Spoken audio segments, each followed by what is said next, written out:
And there comes the champion, entering the ring for his 37th professional fight. 9-0 so far in heavyweight championship fights. A victory tonight would tie him with Joe Frazier for 5th on the all-time list in that category.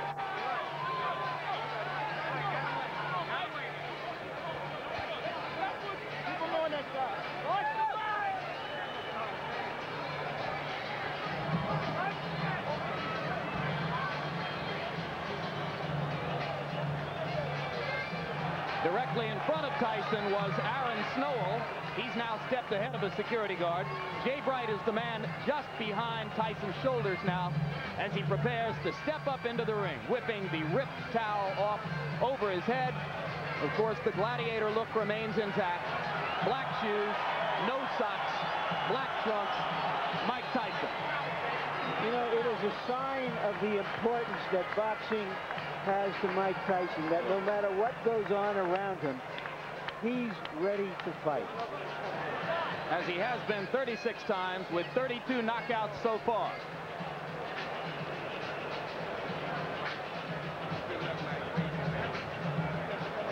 Quickly now, and focusing on the beginnings of Carl Williams' strategy, which has to be the left jab, Ray Leonard's tip of the night. Well, the left jab speaks for itself. That's the key punch for Carl Williams, to keep that left jab in Tyson's face, keep him off balance, but most importantly, snap it and not bring it down too fast, because what's going to happen, Tyson should counter that left jab. Now, once the fight becomes an inside fight, in fact, I believe that's going to be the case because Tyson's styles get inside, their right uppercut. That punch may accommodate Tyson's style, but in doing so, Williams better keep both hands up because Tyson throws an onslaught of punches each and every time, each and every opportunity. Now, Jim, this is my favorite combination. I call it the Tyson combo. It's a right hand to the liver section, then to the chin. And most of the times, if Tyson catches his opponents with this particular punch, it's over. Here we see him, a good shot of it, right up to the chin. If Williams get against the corner or the ropes, look for this particular combination to take place. With taller opponents, Tyson has a tendency to lunge in because of the height and reach advantage. But here, he may find the same thing with the taller Williams. Tail of the tape, and you can see the big disparity in reach. Carl Williams with a 14-inch advantage there at 219.25 for Tyson and 218 for Williams. Both fighters appear to be in superb physical condition. Rules for the bout, combination, and before we look at rules, we'll look at the punch stat computations. Larry Merchant. And here is our statistical profile of the activity of the fighters, which show in the fights that we examined remarkable similarities in the number of punches thrown and landed per round by Tyson Williams. But of course, there are different kinds of punches. Tyson throws the heavier stuff. Williams throws a majority of jabs. And you see the 28 jabs per round Williams threw against Holmes. That is when he looked most effective. Rules for the fight, a combination of WBA and New Jersey rules. Most significant, the 3 knockdown rule. Rarely in effect for championship fights, is in effect tonight. It victimized Carl Williams in his fight against Mike Weaver. Now we go to the ring announcer, Michael Buffer, for pre-fight introduction. Ladies and gentlemen, good evening and welcome to Atlantic City's Convention Hall by way of Donald Trump's Trump Plaza Hotel and Casino on the boardwalk here in Atlantic City, New Jersey. Tonight, Don King Productions and the Trump Plaza present the World Heavyweight Championship. This bout is approved and sanctioned by the New Jersey State Athletic Control Board, Larry Hazard Sr., Commissioner, Deputy Commissioner Lawrence Wallace, and the chairman is Jerry Gormley. The bout is governed by the rules and regulations of the World Boxing Association, represented by Dr. Elias Cordova and James J. Binns. It is also sanctioned by the International Boxing Federation, President Robert W. Lee, and the World Boxing Council, President Jose Suleiman. The 3 judges selected by the New Jersey State Athletic Control Board for this bout are Rocky Castellani, Chuck Giampa, and Richard F. Murray. Chief physician at ringside, Dr. Frank B. Doggett. Also in attendance, Dr. Eric Wormser and Dr. Charles Wilson. The timekeeper for the bout is Roosevelt Gilbert, and counting for the knockdown seconds, Steve Smoger. And now, before we get started, I would like to introduce the gentleman in the ring at this time, a man who's responsible for bringing over 20 championship bouts to Atlantic City over the last 2 years. In addition to being the world's most famous entrepreneur, he is a best-selling author and our host this evening, Mr. Donald Trump.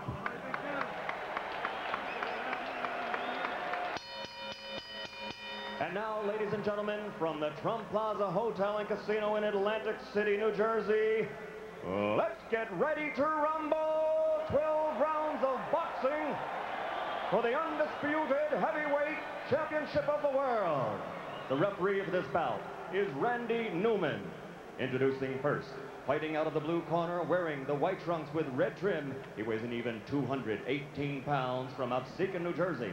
His professional record, 22 victories against only 2 defeats, 17 knockouts to his credit, and 14 of those 17 KOs within 5 rounds or less. Ladies and gentlemen, the #1 heavyweight challenger in the world today, Carl "The Truth" Williams.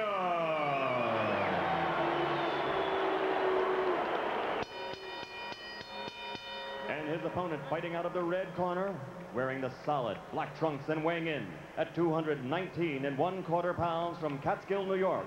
His professional record is unblemished with 36 consecutive victories, 32 knockouts, 28 KOs in 5 rounds or less, and 16 in the first round alone. Ladies and gentlemen, presenting the undisputed, the undefeated heavyweight champion of the world, Iron Mike Tyson.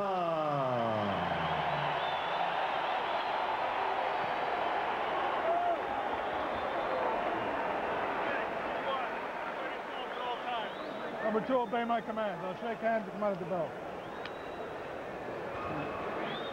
Keep in mind that Mike Williams has a tendency to get hit by left hooks. Carl Williams, excuse me. I can think of better tendencies that a fighter should have who's going out to face Mike Tyson.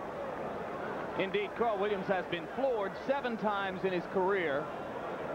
Twice by James Quick Tillis, twice by Jesse Ferguson, 3 times by Mike Weaver, and in every instance, the decisive blow was a left hook.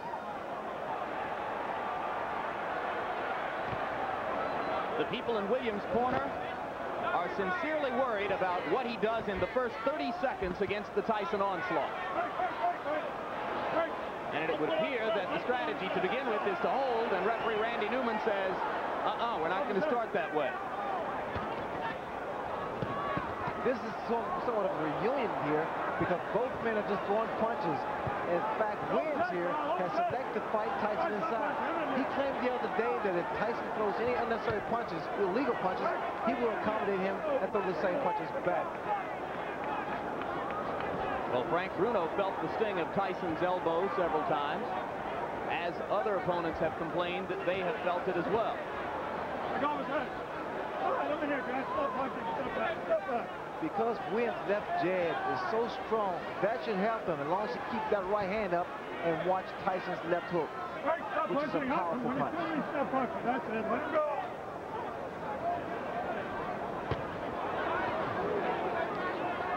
All right, that's it. I'm here. Let him go. Step back.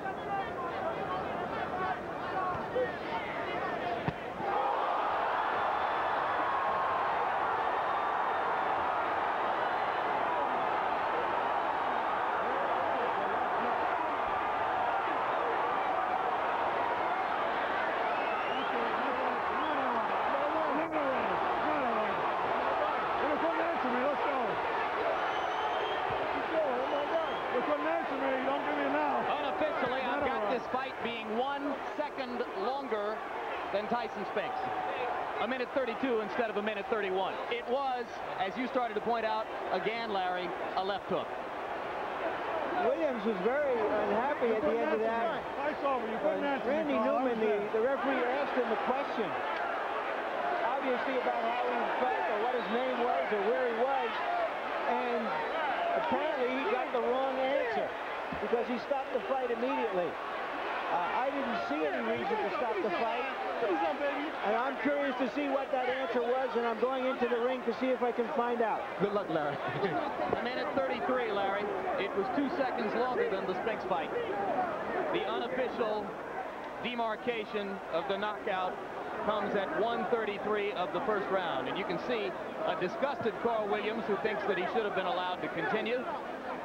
And Ray, I've got to agree with Larry. It was a fairly peremptory stoppage. Well, the way I judge it, because he appeared to be okay, but then again, the referee is closer to the pitcher than we are. What was that question likely to be? Where are you? What day is this? And here we see the left hook that put Williams down. Williams had dropped that right hand, and I indicated earlier that the jab will be the key, but in throwing the left jab, he must also keep that right hand up and power. There's that left hook. And you saw Mike pivot upward with both feet planted and turn the hips into the punch. This is where the power comes from. The reason people fear Mike Tyson because he's one of the few, if not the only man, that can knock you out in the heavyweight division with one punch.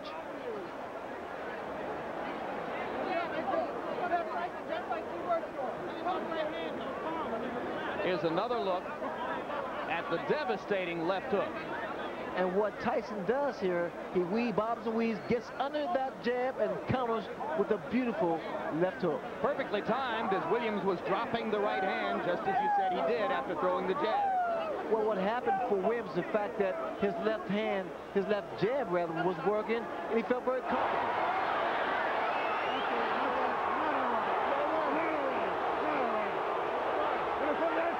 That was a look back at the conversation between Randy Newman and Carl Williams, which led to the stoppage.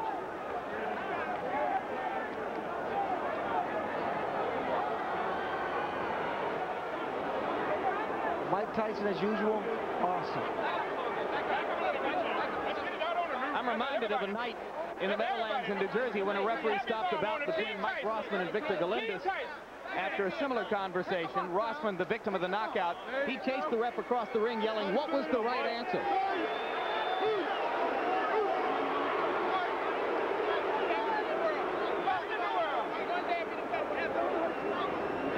I'm with Randy Newman, the referee of the fight. Obviously, the people in and out of the ring are unhappy that the fight was stopped. Randy, why did you stop the fight? When he got up at 8, he was wobbly. He wasn't standing up. He was leaning against the ropes. I asked him a question, a very simple question. How do you feel? Not for the answer, but to see how he responded. His eyes were blank. His expression was blank. He had no answer. Is there any chance that he misunderstood what you wanted him to respond to? I don't think so. Let me tell you why. He's had a lot of professional fights and a lot of amateur fights. When a fighter is knocked down, and I had 38 fights, when a fighter is knocked down, the first thing he wants to prove when he gets up to the referee is that he's in good shape. Number one, he wasn't standing on his feet. He was leaning on the ropes. Number two, he couldn't answer me. And number three, his eyes were dead. Thank you very much, Randy. And now back to ringside. All right, thanks very much, Larry, and thank you for pointing out that the crowd is booing, as there were obviously a fair number within this congregation who did not feel that the bout should have been stopped quite so quickly. Randy Newman with a decisive and clear-headed answer to the questions. He knows exactly why he did what he did. Well, Newman is a competent referee. In fact, that he must have saw something in Williams that we didn't apparently see. But from the outside looking in, it appeared that Williams got up and was able to compose himself. But then again, I think it's left up to the referee. And now we go back to Larry Merchant in the ring, I believe, with the champion. Go, Larry. All right, once again, Mike, the interview has to be longer than the fight. I'm sorry about that. What happened from your point of view? Did you see him really dazed? Well, no, I noticed my trainers would tell me we were slipping and hooking.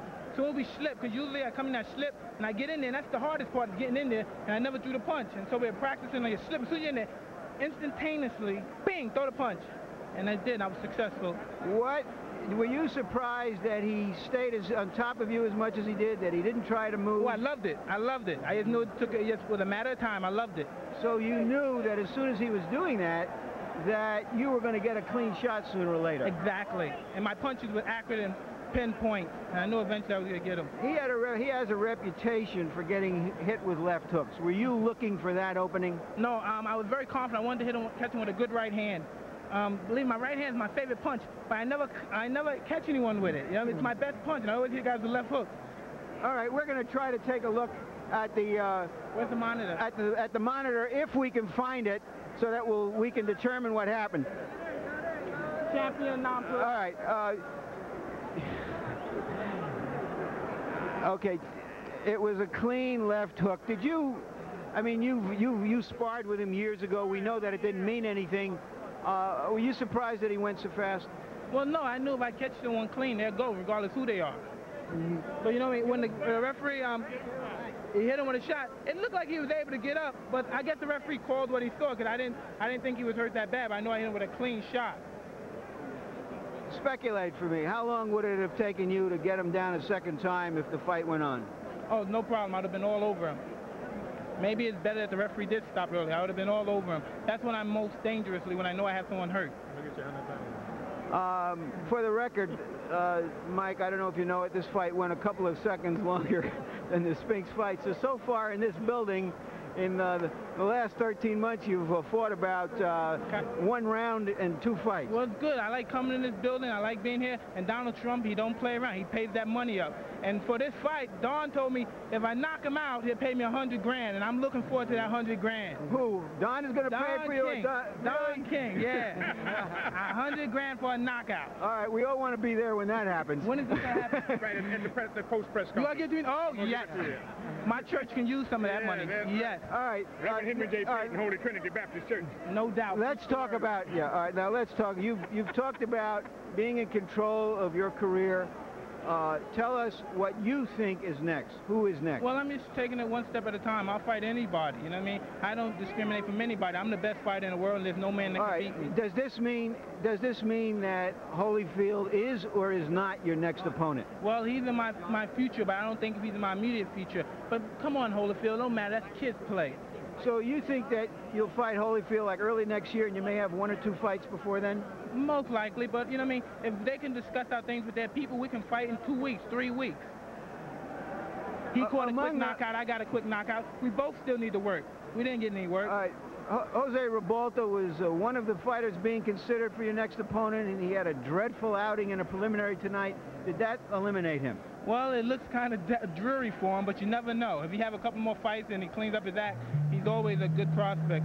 What about Douglas, who looked a little better, if not great, in another preliminary? He's been mentioned as a possible opponent. I take all comers. I don't duck any man. Can we assume that Michael Dokes is one of the prospects? All comers. Come one, come all, because nobody can get close to me. They're not even close. I'm the best fighter in the world. There's been discussions that today people from Israel have been offering you money to come and fight there. You've been reluctant to go abroad. Do you think that as a world champion, as someone who says, I'm the best man on the planet, that you will start to fight abroad? Well, eventually we'll do that, you know what I mean? But like you said, I'm not in a hurry to leave my country, you know what I mean? I love my country. I'm not in a hurry to leave anywhere. But you know what I mean? If things are right, I'll fight anyone, in any place, in their backyard. How would you describe, right now, you've got a lot of things past you. You've always been able to focus on fighting no matter what the other stuff has gone on in your life. Are you as content as you can be now with the situation that you have? I want to fight, fight, fight, and destruct the world because I'm the best fighter in the world. Thank you very much, Larry. Thank you. Jim? All right, Larry. Thank you, Mike Tyson. Thank you, Larry. And here is the man the boxing public waits to see Mike Tyson fight, a man who 6 days ago knocked out a pretender from Brazil named Adilson Rodriguez in 2 rounds and now waits to see when his turn is coming. Evander Holyfield, first things first. How did Mike look to you tonight? He was impressive. He hit the guy with a good left hook, took him out. He did a job well done. Would you have thought that he could knock Carl Williams out in 1 minute and 33 seconds? Well, you know, I felt that, you know, anybody could knock anybody out with a clean shot as well as he delivered. He delivered a good shot right on the button, got him out of there. In his interview with Larry Merchant, Mike acknowledged that you are not likely to be next on his list. He did not say for sure whether he would fight Jose Ribalta or Buster Douglas or Michael Dokes or any of the other names which are being bandied about, but he seemed to make it pretty clear that he's not going to fight you next. Are you getting impatient? No, I'm not getting impatient. My time is coming, and I will be ready when my time comes. When will you fight again? Well, it's all depending on how long is the wait. If the wait is 6 months or so, then I would take a fight in October. All right, so Evander Holyfield looks forward to a fight in October. Ray Leonard, your judgment of how long the public is willing to wait, and what does tonight's 90-second knockout do to the expectations regarding Tyson Holyfield? Well, what happens, it creates more and more of an aura and a persona for Mike Tyson, because what's going to happen now is the intrigue is whether or not Evander Holyfield can deal with the Mike Tyson. As far as he's concerned, he can deal with him. Is there any other fighter in the division who could pose a real test to Mike other than Evander Holyfield? I think it's a matter of economics and credibility, and Holyfield has that credibility. All right, Evander Holyfield, we thank you very much for your time. Congratulations on your victory last week. And we look forward to someday seeing you in the ring with the undisputed champ. Right now, we go back up to Larry Merchant for more from the ring. Larry? Okay, I'm with Carl Williams and with his trainer, Carmen Graciano. Carl, starting from the beginning, why were you as aggressive as you were, which preceded the knockout? Well, I wouldn't call it a knockout. I wasn't knocked out. I mean, he knocked me down. The referee stopped the fight. I don't know why. I think politics is involved in all of that. I think they're just setting up the Holyfield fight. Now, I wasn't even hurt. Did you understand what the referee's question when he said... My hands was up. When the referee said I put my hands up like this there, I was ready to go. He just said, you know, I don't know. You know, I don't know what the hell happened. All right, you've been knocked down a number of times in your career, and every single time you've gotten up, and in some occasions you've fought better. From your experience, shouldn't you have assured the referee, look, I'm okay, let's go? Well, I think it was an inexperienced referee. This was his first championship fight. When he seen me down the first time, obviously he just said, okay, it's over. He said, I think he said something to the effect of, you all right, are you all right? So I immediately put my hands up, and what happened? He stopped the fight. I don't know what's going on. I know it's political, because I wasn't hurt. I've been down many a times. I've been down 2 or 3 times in a fight and have gotten up and knocked the opponent out. So I know it was political. I'm not even hurt. You know, I feel bad for not even doing anything. I didn't even really, you know, I didn't even get a chance to show my stuff. Talking about showing your stuff, explain to us why you felt it was necessary to go to Mike Tyson. He says that when he saw you coming to him and fighting him that way, he was elated.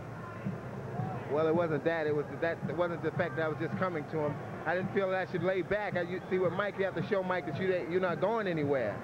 You know what I mean? Okay, he caught me with a good shot. Okay, fine, no problem. I've been caught with good punches before. That's not the problem. And I've been down before. I've been there before. So why did the referee just prematurely stop the fight like that? I've been in that predicament before and have got up and knocked people out and have won. You know? Carl, you've stated your case eloquently. Thank you. Now back to ringside. All right, thank you very much, Larry. A very animated, quite disappointed Carl Williams. Lucid, obviously clear-headed. Any further reflections on the judgment to stop the fight based on having seen Carl there, Ray? Well, again, now he seems to be pretty clear-headed, and he